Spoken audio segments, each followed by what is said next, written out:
restauration. Méran ouvert à tous, sans carte de membre, 10 000 produits alimentaires et équipements qualité restauration. Bienvenue à notre série de 3 balados-diffusions sur le thème « La situation des ventes externes après COVID ». On s'intéresse dans ce balado à des nouveaux modèles d'affaires et plus précisément aux ventes externes qui permettent aujourd'hui de rehausser le niveau de vente pour provoquer, dans certains cas, un renversement complet de la structure du chiffre d'affaires et d'opération. On a établi là-dessus.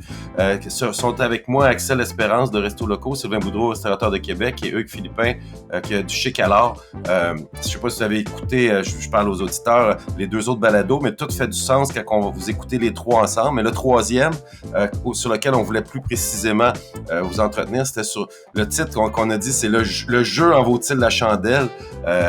Et je lance ça en disant la principale frein à utiliser des services externes, ça a toujours été le pourcentage demandé par le service. Puis moi, j'ai toujours dit, si vous le comptez comme faux, peut-être que c'est pas si pire que ça. J'aimerais vous entendre là-dessus. J'ai senti Hugues prêt à sauter dans l'arène. Est-ce que je peux te... Parce que tu l'as fait, toi, l'exercice financier depuis bien des années. En effet, ben c'est sûr que j'avais regardé ça, mais je pense que il n'y a pas juste l'aspect financier, mais l'aspect contrôle, l'aspect pouvoir gérer tes propres ton produit de la sortie du four jusqu'à chez le client. Puis dans le fond, le restaurateur est responsable ultimement quand même de ça, là, tu sais. Donc, si tu prends une plateforme puis que dans le fond, ils font une sorte de vente aux enchères au livreur, puis un livreur qui se présente à un moment donné, puis c'est livré en retard, qui va être fautif? Ben, pas fautif, mais qui va être blâmé là-dedans? C'est rarement la plateforme, ça va être le restaurateur. Qui va être remboursé? Ça va être le client, mais qui va le rembourser? Ça va être le restaurateur.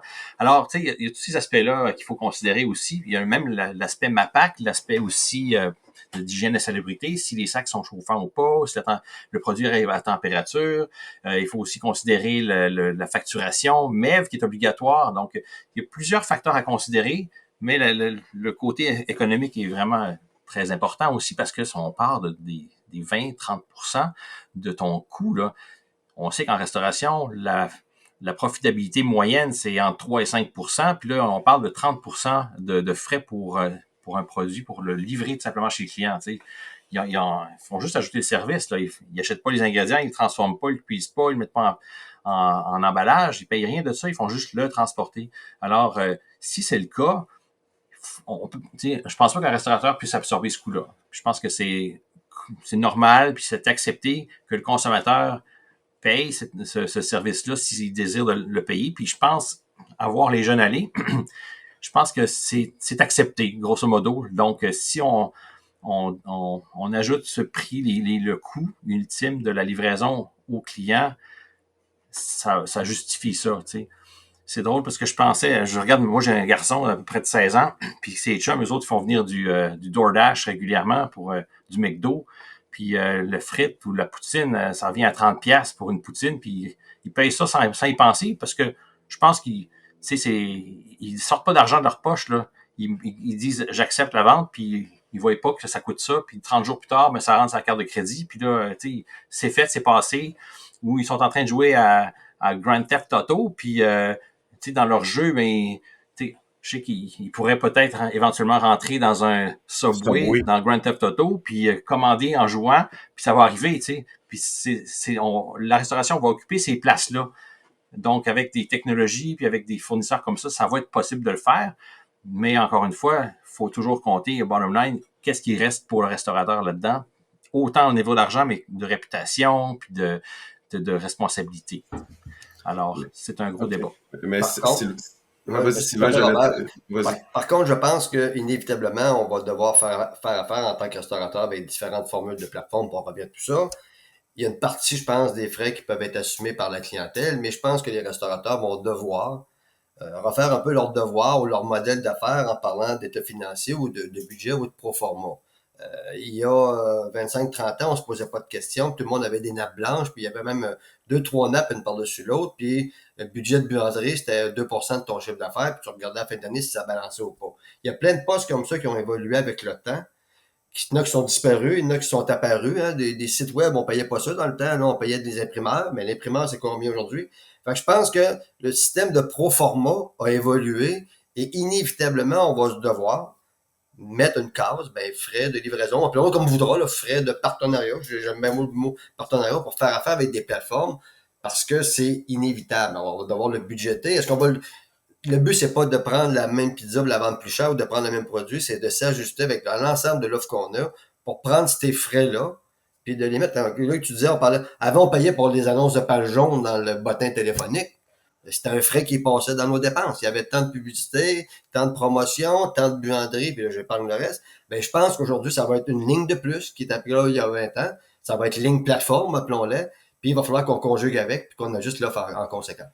C'est de la musique à mes oreilles. Un peu comme la ligne ramassage de poubelles. Avant ça coûtait rien. Ou recyclage de verre.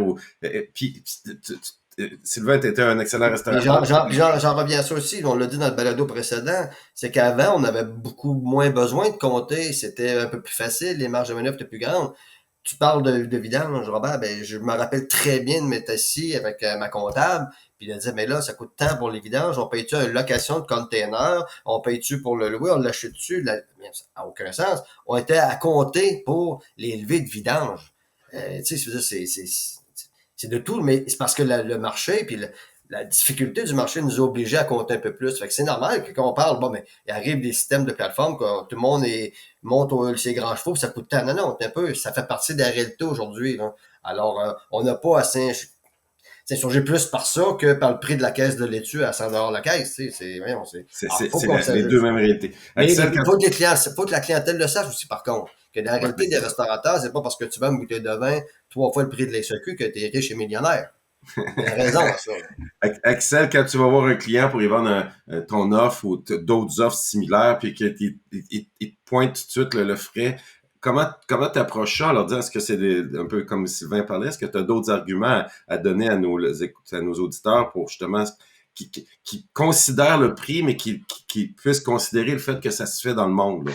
Oui, tout à fait, tout à fait. Bon, faut savoir que, tu sais, déjà, si je garde pas juste mon chapeau resto locaux, puis on parle un peu de l'ensemble de l'œuvre, là, tu sais, il y a des plateformes qui offrent différents niveaux de service, puis chacune a ses tarifications, puis son modèle d'affaires. Une chose aussi qu'il faut préciser, c'est que les plateformes de livraison populaires comme Uber Eats, DoorDash, c'est vrai qu'elles chargent 30%, mais elles offrent, tu sais, faut pas se le cacher, elles offrent pas juste la livraison. Elles offrent aussi le marketing. Tu payes aussi beaucoup pour du marketing là-dedans. Parce que ça t'emmène, un certain échelon. Ça t'emmène un volume d'affaires. En marketing, c'est ça que tu veux dire?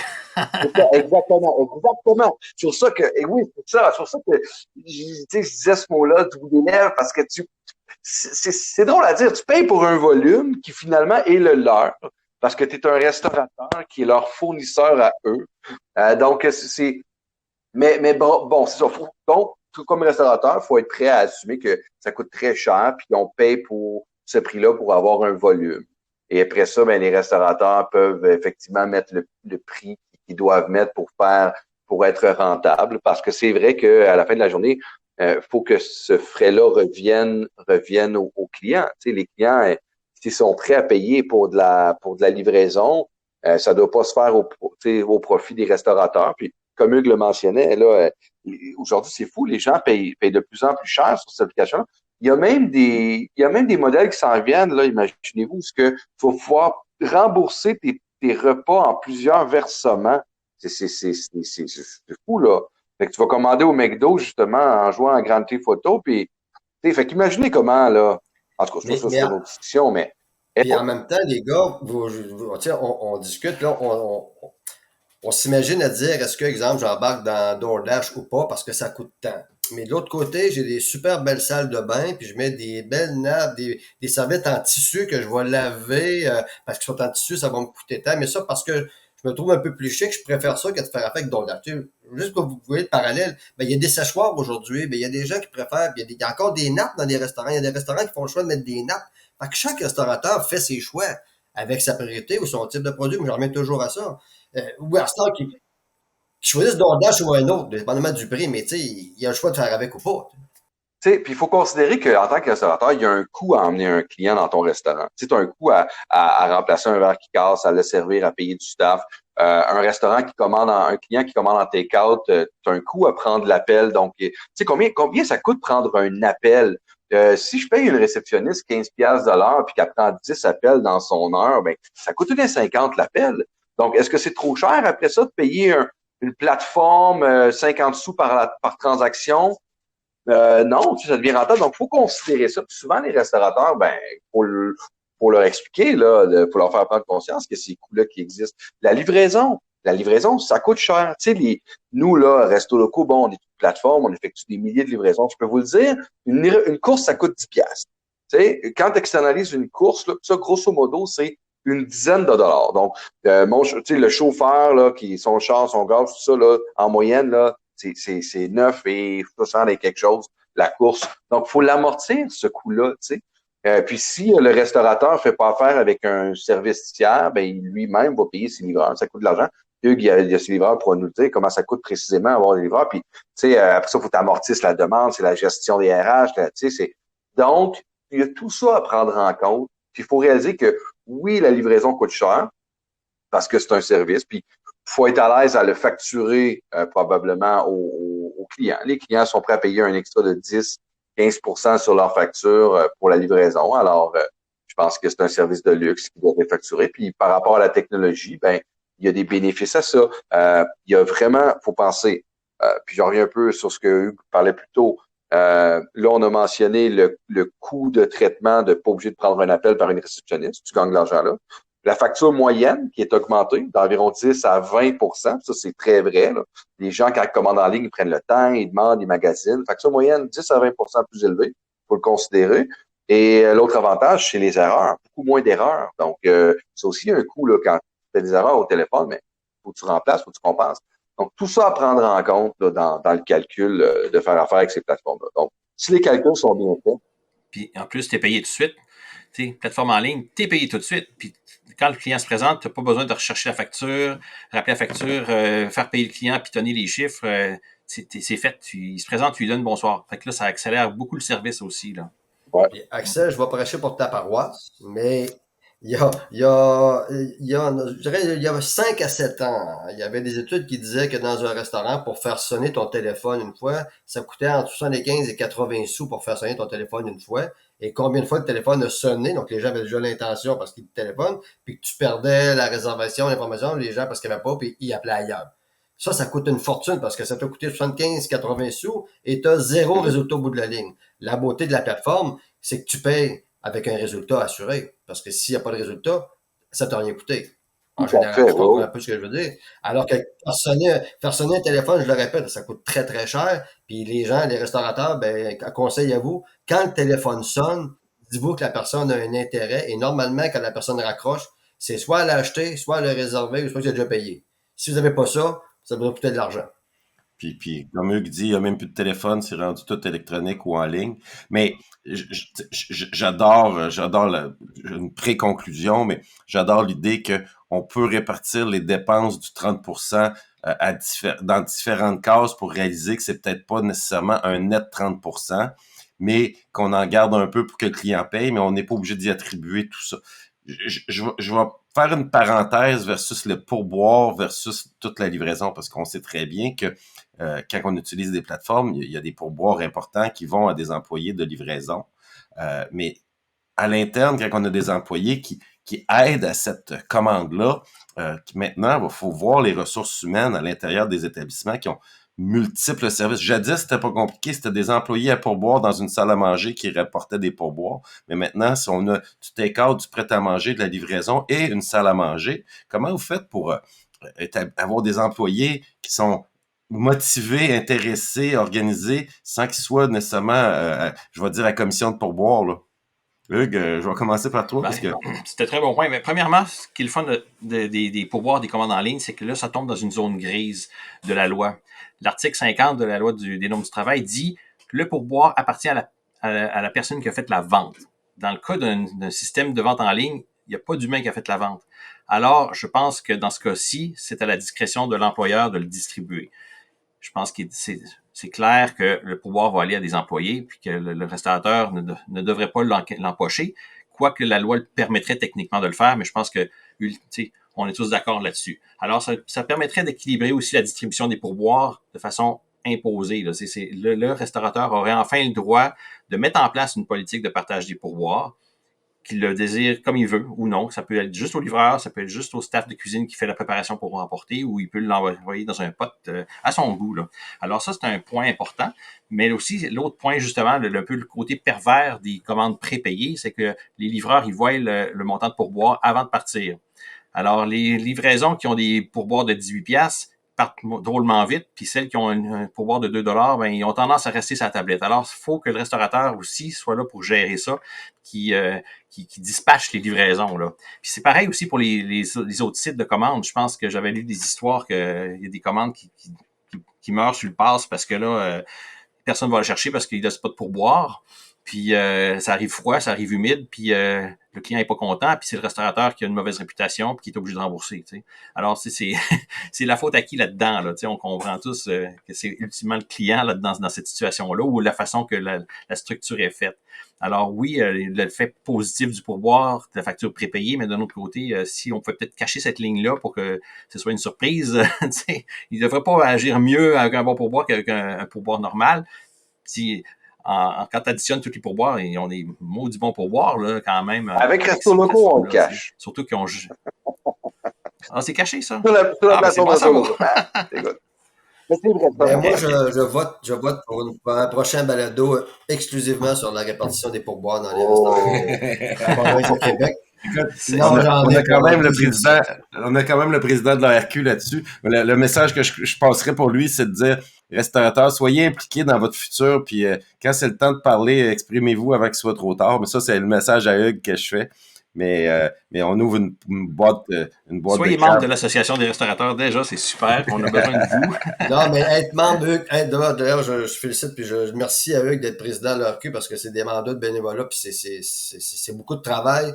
Puis les restaurateurs en ont besoin. Je pense que les gens même s'en servent pas assez. Là. Je suis pas là pour faire la promotion, mais j'étais membre pendant 30 ans de l'ARQ, puis je pense que je vais rester en contact avec eux, même si je suis un petit peu en vacances prolongées. Mais les restaurateurs, c'est pas juste d'être membre, c'est de s'impliquer, tous les congrès, puis s'il y a la représentation au niveau du gouvernement et des autorités qui se fait depuis l'ARQ depuis des années, ben il faut que les restaurateurs, on embarque plus, parce qu'on est souvent avec une petite poignée à aller les aider, puis tout seul, ils peuvent pas rien faire. Puis c'est avec la force du nombre qu'on va être capable de faire bouger les choses, parce qu'inévitablement, dans ce créneau bien précis, puis là, je pourrais en parler longtemps sans essayer de me retenir un peu, mais il faut que ça bouge, il faut que ça change, mais on a besoin de l'appui du maximum de personnes. Absolument. Mais soyez déjà solidaire en vous inscrivant puis en étant membre, puis vous allez voir que si ça vous tente, vous pouvez vous impliquer, il n'y a aucun problème. Mais l'ARQ est là pour vous défendre. Ça, c'est une petite aparté, là, parce qu'on ne parlait pas de ça. Mais ça vient rejoindre ce qu'on dit, Hugues, parce que, tu sais, moi, ce que je cherche, mon discours le plus large, c'est ça prend une industrie de plus en plus professionnelle. Et tu sais, jadis, être restaurateur, c'était beaucoup moins compliqué. On avait besoin de moins de compétences pour être excellent. À la lumière de ce qu'on vient de discuter pendant 1 heure, c'est qu'on dit aux restaurateurs, hey, c'est rendu compliqué en toti. Si vous n'allez pas dans le moindre détail, 4 scènes après le point, puis vous examinez pas tout ce que vous faites, ben les chances de succès diminuent drastiquement et rapidement. Donc, c'est ça le message qu'on passe. C'est pour ça, Robert, que de plus en plus, on voit pas l'émergence de restaurateurs, d'artisans, de passionnés. On voit plus l'émergence d'investisseurs, ce qui n'est pas mauvais, là, mais c'est des gens d'affaires, des investisseurs, mais ça prend des restaurateurs, des gens qui opèrent, qui sont passionnés, qui sont des artisans. Parce que sinon, si tu passes plus de temps dans le bureau, dans ta cuisine, ben inévitablement, il y a quelque chose qui ne marchera pas quelque part. Ben, tu l'as dit, Sylvain, il faut quand même passer du temps dans le bureau. On peut plus juste être en avant à faire des baises-mains. Ça devient maintenant une business à temps plein. Écoutez, les gars, c'est tout le temps qu'on avait. Merci. Je vous rappelle qu'on est dans une série de 3 balados. Donc, vous pouvez les écouter un après l'autre ou à votre convenance, mais c'était une série de 3 balados sur la situation des ventes externes après COVID. On a examiné trois balados complètement différents. Je rappelle que c'est présenté par Méran et je remercie encore une fois Axel L'Espérance de Resto Locaux, Sylvain Boudreau, restaurateur de Québec, et Hugues Philippin, qu'on mentionne aussi comme président de l'ARQ, mais qui est propriétaire de chez Calard. Merci infiniment de votre générosité, les gars.